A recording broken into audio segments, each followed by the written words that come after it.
Boom. Okay. All right. Why does yours look so dark? It's my screen, and I got the privacy Oh, you screen. have the private. Okay. I got the cheater screen. Okay. That is the cheater screen. That's the cheater screen for sure. Yes.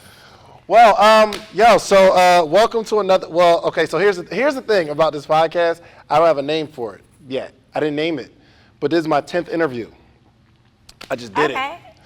You know what I'm saying? Yeah. So I could have waited maybe 6 months to kind of come up with a name. But I was like, yo, I'm just gonna do it and then brand it later. So you had 9 people that you asked to do this before me. First off, Okay, you travel. it's cool. It's cool. It's you cool. travel all the time. I just want to start things on an Okay, honest, yeah. Okay, let's ask this level question. playing field. When are you leaving? Tomorrow, When did you come back to Atlanta? Monday. All right, fine. How many times do you travel per month? You got a point, David. Several. But I'm here today, and here we are. Yo, you know what I found? I found a picture of a post that I put up years ago when we were at Spondivits. No, not Spondivits. Not Papa Sunday. Do's. Ah. Me and Koereyelle went to Papa Do's, and at that point, you were working at a bar. Slap you, You're working David. at a bar 3 days a week. Yeah. Right? And you're like, oh my gosh, I want to quit, but I make so much money at this bar. Yeah. But now, you still work at the bar, right? But I don't. at all? No. Last time we No, talked, you said you're at like We 1 day a week retired. or something. We fully retired. Fully retired, which Yes. means, And I made more this month, my first month from retirement, than I've ever made in life in 1 month. wow. So God is just blessing you, girl. That leap of faith. It's all about that leap of faith, though. I really believe you have to take the first move, and then God will make the rest happen. So, like, let's take it back. First off, starting on your journey of entrepreneurship, just take us back. We need a history lesson of Koereyelle. Oh my God. So, like my first, lesson with entrepreneurship was like 16. Like I've always been a side hustler. I got my cosmetology. I was taking cosmetology classes in high school. After high school, I literally went to Dudley Beauty College 12 hours a day the summer between high school and college so that I could get my license and do nails in college because I didn't want to be a broke college student. So doing nails in college was like my first real side hustle where I was actually getting paid because I was doing stuff in high school, but it was just for free. But I ended up being too busy, wanted to be like a college student and have fun, so I stopped doing that business. But ever since then, I've had some type of side hustle going. Even when I was a full-time teacher, I had other things on the side because y'all know they don't pay teachers enough. So, but from the classroom, I don't have that story of like I took the leap of faith, I just walked away, God told me it was time to move. It wasn't like that. Like I was forced out, God forced me out of my comfort zone. I was honestly just trying to run away from an abusive relationship. I had called off an engagement. I was so like ashamed to have called off this engagement that I really wanted to leave town. And not only did I want to leave town, I wanted to leave the country. Wow. Like I applied for a teaching job in Abu Dhabi, and literally a month before I was supposed to go, I just had to get real with myself. Like, what are you really doing? Why are you really doing this?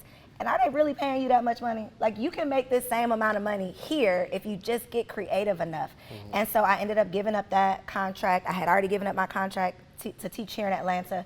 So I was pretty much just forced to kind of figure it out. And that's when I went to bartending school. And when I say that was like one of the best decisions I ever made, because the freedom that provided me and the cash money in those tips, like that's priceless. And so it literally allowed me to be able to figure things out, but not be totally broke while doing it. Gotcha. So, okay, you're making money as a bartender and in your businesses, right? So let's talk about the transition of going from your job to full-time dream. Because I think it had to be like 2 years ago where we had that lunch. He was like, I'm going to quit by this day. Retire. Yep. And first off, you didn't retire by that day. I did not. It was just so easy. Like as an entrepreneur, we work hard for our money. Nothing is guaranteed. If I want to eat, I got to hunt, whereas when you're working for somebody else, especially when it's like a cash paying job, like it was hard to give up. But I had to do it. I realized that, I was evolving and I felt like God was not going to continue to bless me as long as I doubted what I could do. As long as I was so comfortable with what I was already getting, I was never going to really start getting what I deserve. And so I had to get uncomfortable. And yeah, there was not like something that pushed me out. I just realized it was time sooner than later. Because if Yeah. I didn't quit now, I probably would never gonna quit. Right. Yo, it is and so how long have you been retired now? 2 months. 2 months.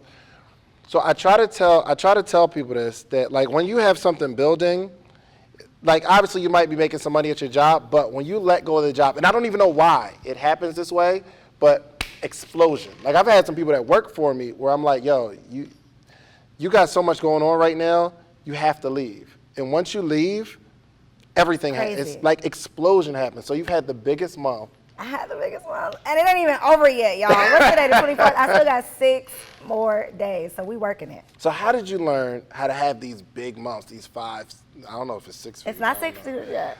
So these 5-figure months, like how did you learn how to do it? Consistency. I didn't learn how to do it. I just learned what wasn't working, figured out what did work, and then consistently did that. But I mean, it was a lot of trial and error. It's still trial and error. Like I'm having a great month this month, but that doesn't necessarily mean the next month is going to be the same. So it's creating these systems based on the things that worked. So there's not like one formula for how I figured it out, but I think like my gift is really has really been figuring out how to monetize the things that I love. So I have a lot of different things going on, but it's easy to manage because I love doing it, and it's easy to monetize because I'm not dependent on one stream of income. How many streams do you have? I don't even know, David.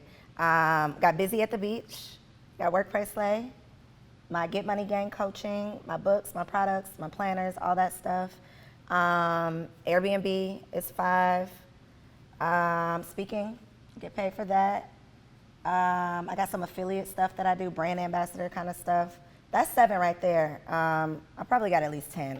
I'll keep thinking, but right. Those are a few. So starting off, you didn't start off with 7, right? Because everybody says, yo, you need to have 7 streams of income, but you really drilled down on a stream of income that opened up other streams, yep. right? So talk to me about that process. So the first, I guess, like business or brand that I started that kind of put me on the map was the Single Wives Club, which was a support group for single women who were preparing to become wives. And the success of that, like really turning that, what started in my living room into like a global brand where I was literally reaching women all around the world, like in countries that I can't even pick out on a map. That is what like put me, I guess, in the limelight. And so the success of that is what led to me creating like all these other streams. That's what led to me creating my coaching program that I did years ago that I ended up quitting.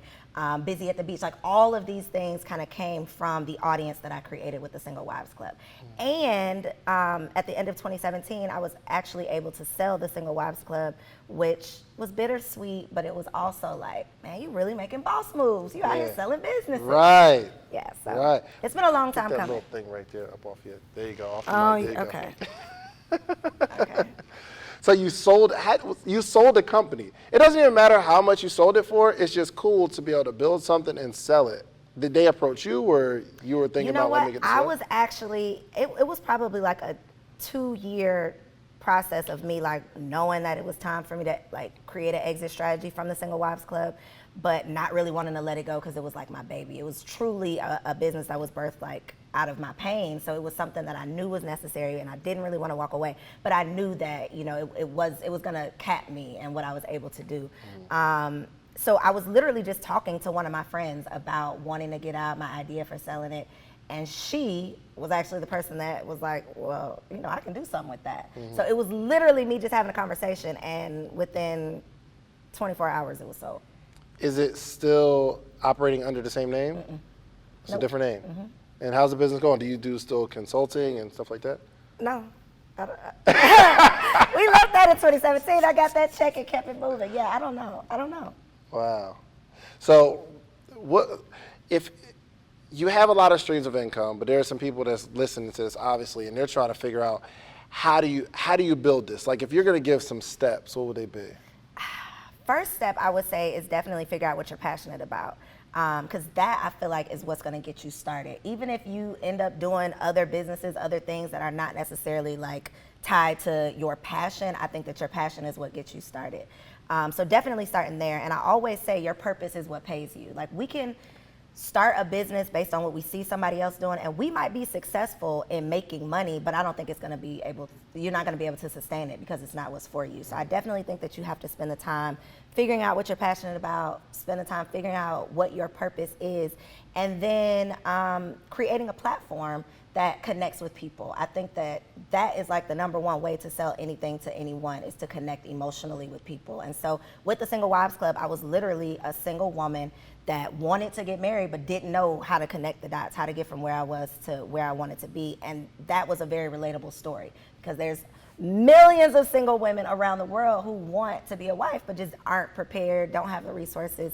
And even now with the things that I offer, whether it's Busy at the Beach or the Get Money Gang, like, women want a vacation and they need to make more money. So I'm able to connect emotionally because I'm coming from an authentic place, because it's something that's tied to my purpose. So those, I would say, would be like the first 2 steps, is figuring out your passion and your purpose, and then figuring out how you can create a platform that connects emotionally with your audience. Because they'll buy anything from you once you've connected with them emotionally and once you've built up that trust.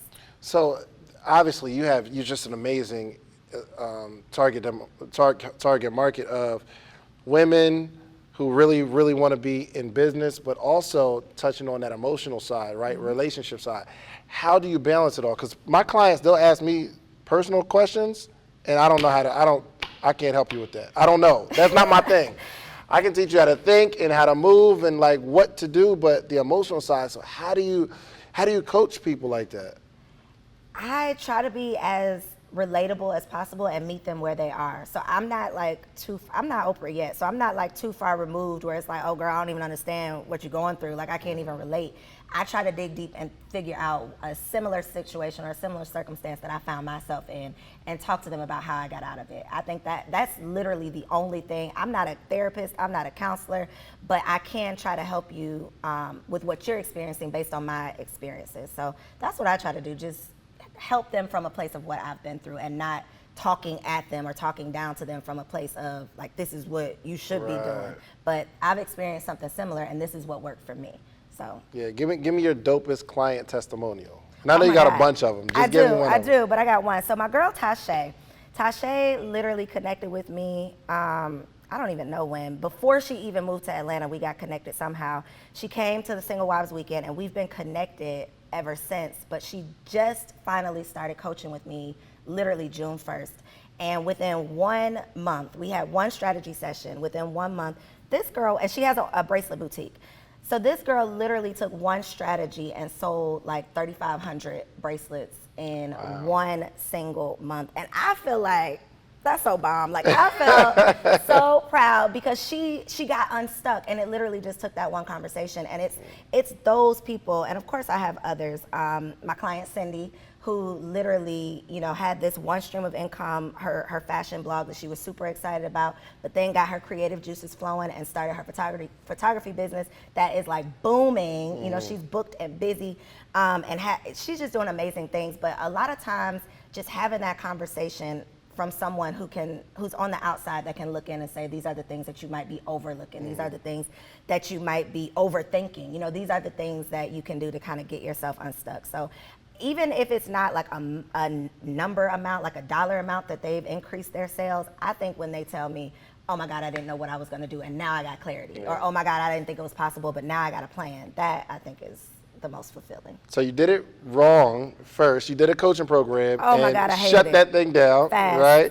And then obviously you're doing it right. So what was the difference? Talk me through that for all the people that say, yo, I want to be a coach. Listen, I found like this screenshot of a text message that you sent me maybe a year ago, and it was like, I just got through coaching with this guy. His wife wants to coach. Can I send her your way? And I was like, thank you, but no, I quit. Like, I'm done.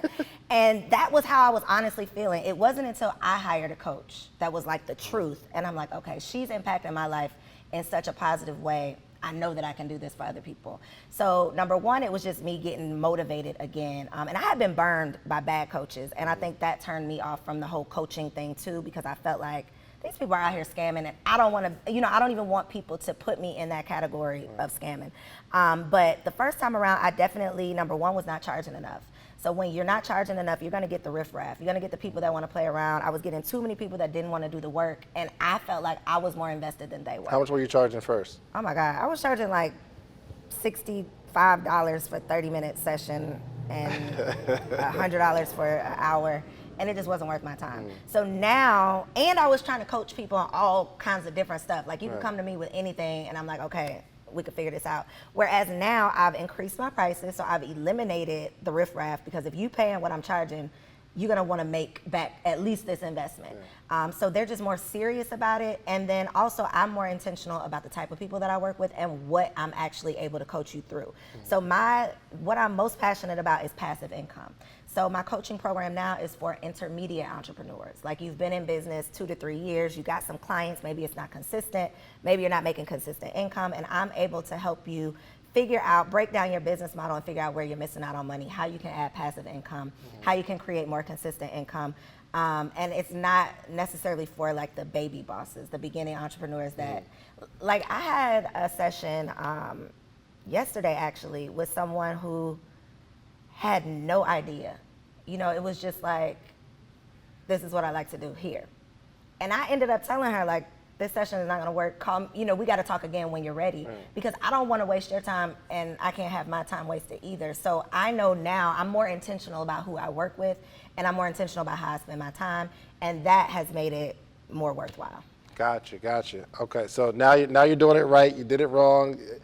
Having people call you and text you, because I was burnt out at the beginning too, because once you start first to get it going, those people you want to call, hey, call me if you have anything. You know what I'm saying? Like, you want to help, and it's draining. It is draining. We've been able to build up some testimonials to show that it works, right? But I think people that want to be a coach, you don't really want to coach a whole bunch of people. You don't. You really not don't. If you want to do it right. Like if you want to just be scamming out here, then maybe. But if you really want to help people, then no.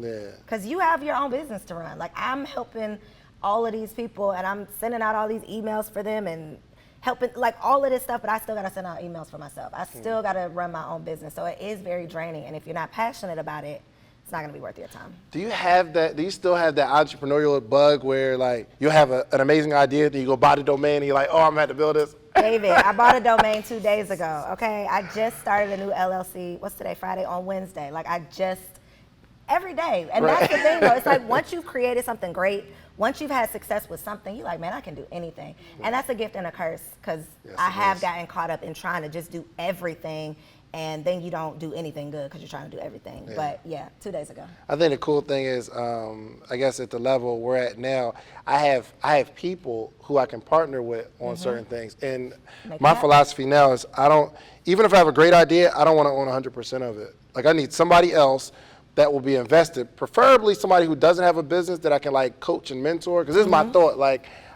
the people that I've coached, I've helped them like really build a business and really win. But I'm like, yo, if I can start a business and then coach somebody in that. Run it. Yeah. To run it. So what are some of your biggest struggles now as an entrepreneur? Because they think you're perfect out here. They do, and I am not. So thank you for that question. I was just telling people, I ain't perfect. I got a little muffin top. And my consistency in the gym. Look, I was just sitting here thinking, like, let me lean back so my stomach looks a little flatter. It's so easy. I tell people, obviously, yo, you got to be consistent, but I'm not 100% consistent. I am consistent, I guess, more than the average. Yeah, absolutely. But those people say, yo, you need to be consistent. Look at me. I'm like, yo, there's some things I'm not consistent on. Business, I can do that all day long. But what are your struggles? Money's always a struggle. Like I never feel like I have enough. It doesn't matter how much I make. I always feel like I need more of it. Time, of course, is an issue. When I was just out here like single and stuff, I just had all the time in the world. But now that I want to set my life up to, not be single, I definitely am having to balance my time a little bit more. And I'm always coming up with good ideas. I think they're good. I'm always coming up with stuff to do. So it's like, I just started this, it's a nonprofit actually, but it's like, when am I gonna do this? Like I have all of these amazing ideas. We came up with some great plans, but like when, how? So that is definitely a struggle. And then what else would be a big struggle for me? There's nothing we need to start. The time, what? Here we go with the ideas again. I did a live with Maddie J, and we created like a concept of a business like before we got off the live, right? And what I want to do is create a partnership program or something like that. Like I have an amazing idea and I'll But sell I need you. somebody to do it. Yeah, I'll sell you a stake in it. You might pay $10,000 to be a part of this joint. I'll instruct you. You just got to do the work. That's a dope idea. The lady I dope talked to idea. yesterday, she got money to invest. She just don't know what she want to do. And it's like, I can't tell you what to do. You know, like you got to tell me something. But people like her who want to be entrepreneurs but don't necessarily have that $1 million idea, I think that's a dope idea. Let's come up with some names when we get off of this on GoDaddy. Let's secure our website and find somebody to build it. Pay somebody. AJ, where you at? Oh, AJ. Oh. Shout out. Is AJ on? I hope AJ's on here too. We're talking about you, AJ. Please help us. Oh, AJ, you're about to get a phone call, sir.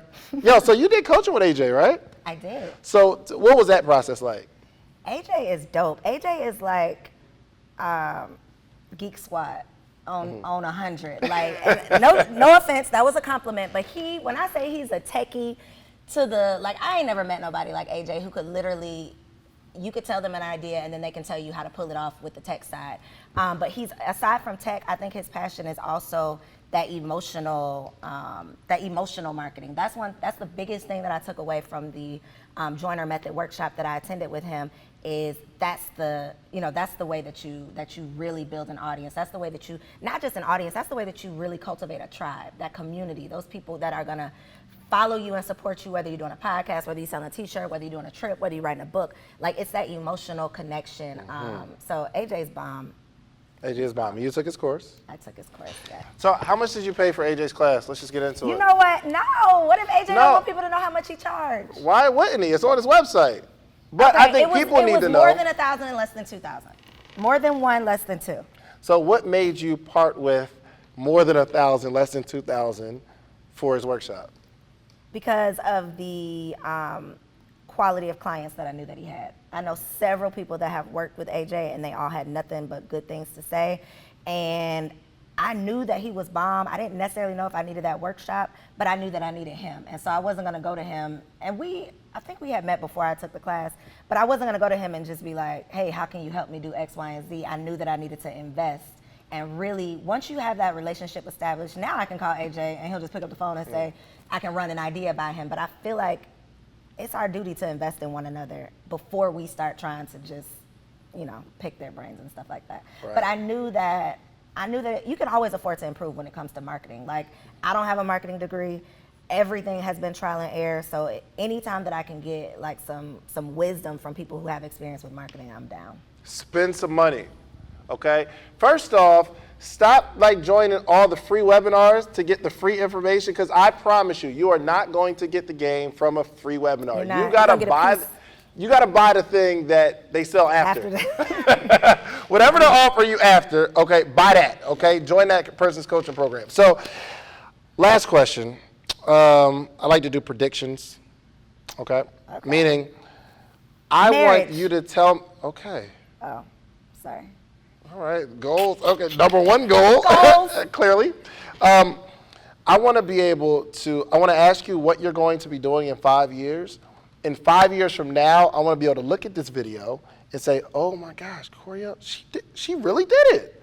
Oh my God, so 5 give years. me some predictions. 5 years from now, how many kids you got? Right, I'm going to be so old in 5 years. I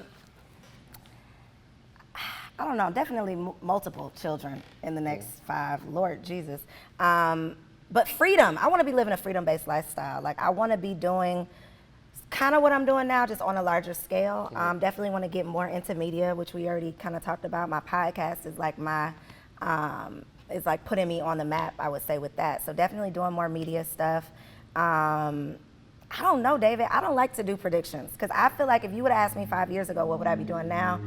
I couldn't have been able to tell you that I would have been doing the amazing things that I'm doing. So I think that kind of limits God. Like, if I start speaking about what's going to be in 5 years, God might have something that's like way better, but I've spoken this little goal. So I don't know, but I'm excited. But if you could play that in 5 years. if you could design that thing 5 years from now, if you could just draw it, vision board stuff. Okay, media mogul. That's gonna be what people know me as in 5 years. Tell me about the podcast, because you're really going off on that podcast. So my podcast, Confessions of a Workaholic, we share the untold success secrets of fearless female entrepreneurs. I am thinking about doing a guys episode, just one. Maybe. Can I be on it? I'm thinking I'm gonna have to do multiple guys because Justin, if I let a guy do anything and it wasn't Justin, he's gonna kill me. We'll talk about that after this. Justin is so funny. Shout out to New Age CEO. He's probably tuned in. But the podcast has really allowed me to not just create relationships with some amazing, dope women, but also be able to share like the real deal of entrepreneurship. Because like you said, people look at us on Instagram and think like, this shit happened overnight. Like it's smooth sailing. Like we don't have any problems. Like we're not stressed out. Like we're not losing money and, making bad decisions. We're all doing that on a daily basis. Like it's happening to all of us. So just to be able to talk about the times you've wasted money, the times when you were like balled up in a fetal position because you didn't know how, like those are the conversations that we have on the podcast. And it's so empowering, even for me, to be able to hear from these people who I feel like are doing the damn thing and they're like, but not every day though. Like, it's not like this every day. Right. Confessions of a Workaholic, everywhere that podcasts are played, you can find it. And what was your biggest loss financially? Oh my God, I paid the fake coach $12,000, and that was pretty bad. She's a fraud. I paid the fraud $12,000. 12 grand. 12 grand, and it was What was the fraudulent. promise? What were you thinking that was going to happen with this $12,000 So this program? lady was supposedly like the millionaire maker. Like that was her thing. Like she made women millionaires. And I attended several events before I started coaching with her. But you know what? Something in my gut, something in my spirit told me that something wasn't right. But I just kept seeing like the glitz and the glam, and I want to be a millionaire, and I got sucked into it. So it wasn't. She didn't like promise that I would be a millionaire, but I just felt like I would be able to scale my business after coaching with her. And the program was like pre-recorded BS that I felt like was way like beneath what I needed. So it ended up being a mess. And I found out she had fake followers, a whole lot of them. And that's why you were so bitter when you was in Texas. Yes, I'm mad about that. I just feel like you can't charge somebody to teach them something that you don't really know how to do. Yeah. So she was literally teaching an Instagram for Business class. She had fake followers. Now, if she didn't have the Instagram for Business class, then maybe I wouldn't feel so bad about it, but I'm mad still. Well, Now, we Koereyelle, got to end on a good note. We are. We can't end talking about the fake coach. Okay. All right. Internet marketing. Tell the people what they need to know about having a product, service, or personal brand and moving through internet, specifically social media. Wait, how to build a social media following? How to market a product or service social media? or build your personal brand on social media. My number one piece of advice is to create an irresistible opt-in offer.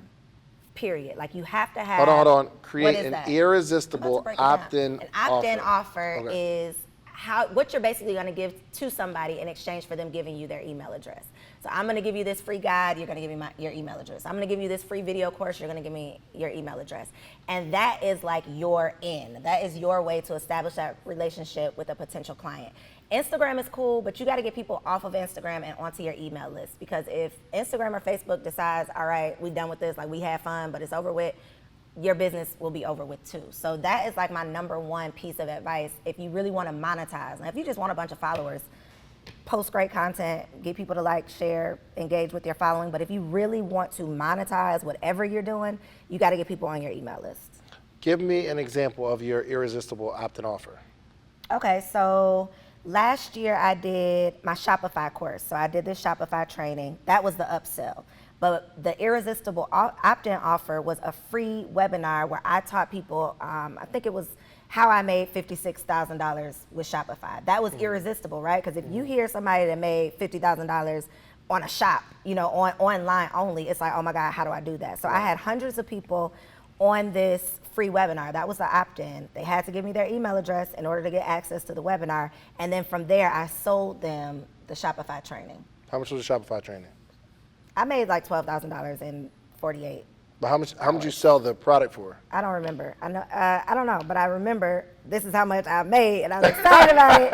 I don't know how much it was. Maybe, I don't know, 200, 297, something like that. For how long? How long was the course? Oh, it was just a one audio. 1 hour? One audio. Yeah, 1 hour audio. Okay. Were you actually doing it? Yeah. Okay. Yeah, it was a live webinar. So I did a free webinar, upsold the paid webinar. I love it. I love it. So what are some other strategies on building a following? If you're building a personal brand, somebody that wants to speak, everybody wants to be a speaker, author, stuff like that. Building a personal brand, what would you suggest? Use Instagram Live. All live. Live, I feel like, is the #1 way for you to put yourself out there and show people why they should hire you to speak. Like, I have a client right now who wants to be a public speaker, but she don't ever do no public speaking. It's like, and you don't have to publicly speak. You're public speaking. This is public speaking right here. You are getting an idea of what kind of value we bring. So if somebody out there wants to hire either one of us to come speak somewhere, please do contact us. Pull up later. That's what we do. But that's what, like, every time I get on live, somebody buys something from me. Whether it's signing up for a coaching session, buying a book, like, and that's without me saying, go to my website and buy this. So I'm able to make money, and I'm also able to show, my expertise, or, show what I know, basically. So using the free tools that are literally at your fingertips, that would be my best advice. Like, using Instagram Live, and then not just posting your videos on live, but also sharing them on your page, because that live is going to disappear. But if I'm looking, for example, when I did speaker submissions for WordPress Slay, if you submitted yourself to be a speaker, but then I go to your Instagram and you ain't no speaker, like, I can't even find a video, I'm scrolling and scrolling, I don't see you speaking, then I'm not really going to believe that you're the best fit. So just doing not waiting on people to put you on, basically. Put yourself on. So even if you want to be an event planner, plan your own event. Plan your own event, invite people, show them what show them what you're doing. If you want to be a makeup artist but you don't have any clients yet, call your homegirl over, beat her face down, and show it on Instagram. Like, show what you're capable of doing without waiting for somebody to pay you to do it. So how's the podcast helped in your personal branding? I mean, if I'm talking about monetizing your brand on a podcast, that's a natural way for people to reach out to me and say, hey, I want to monetize something. So it's an easy way for me to passively sell my products, my programs, my services, and then advertising, which I feel like that is my goal, like advertising. That I want. Do you have people that sponsor it? The money, yes. People sponsor the podcast? Yes. So, like, you know what? I was often wondering that. Well, you know what? Probably by the time you see this, I'll probably have a sponsor, but. Speak it, yes. You feel me? So, but how do you sell the sponsor? Because I heard it's hard to get the numbers on a podcast. So I guess it kind of depends on who hosts your podcast. SoundCloud hosts mine, so I have I can pull up all the statistics. But like iTunes, you can't pull up just iTunes statistics. So it does depend on like where you have your podcast hosted. But in the past, I was reaching out to people, and that wasn't very successful. But now people are reaching out to me. So yeah, just name my price. Oh, okay. All right, that's good. That's good. Hey, listen, man, make sure y'all follow Koereyelle. When is this going live? I don't know. Well, I don't know the name. I don't know when it's going going live. Before November, definitely come hang with your girl at WordPress Slay weekend, November 1st through 4th. I'll make sure it drops. Okay. Strategically. WordPressslay.com. Yes. Be there. When do you want it to drop? I got to drop Today. one. I can't do it today. Oh, tomorrow. Next week. She's so aggressive. When are you Listen, these are dropping traits of entrepreneurship. I don't know. So my thing was I was gonna get 10 episodes before I even started. You drop. Oh, okay. Yeah. So I could technically still be the first one. Technically, yes. So listen, man, if y'all found value, especially if you're on my Instagram Live right now, make sure you follow Koereyelle at KOEREYELLE. You feel me? And if you want to book us somewhere, because we are probably the dopest duo. We're a dynamic duo, guys. Yeah, we're really, really good when we speak together. Seriously. So make sure y'all follow Koereyelle. Anything else you got to say? No, that's it. We did good. You don't have nothing else? I already plugged WordPress Slay. That's the GetMoneyGang.com if you're interested in my coaching. There it is. Yeah. All right, Koereyelle, I appreciate it, man. Now let's figure out how we're going to make some money together. All right? Peace.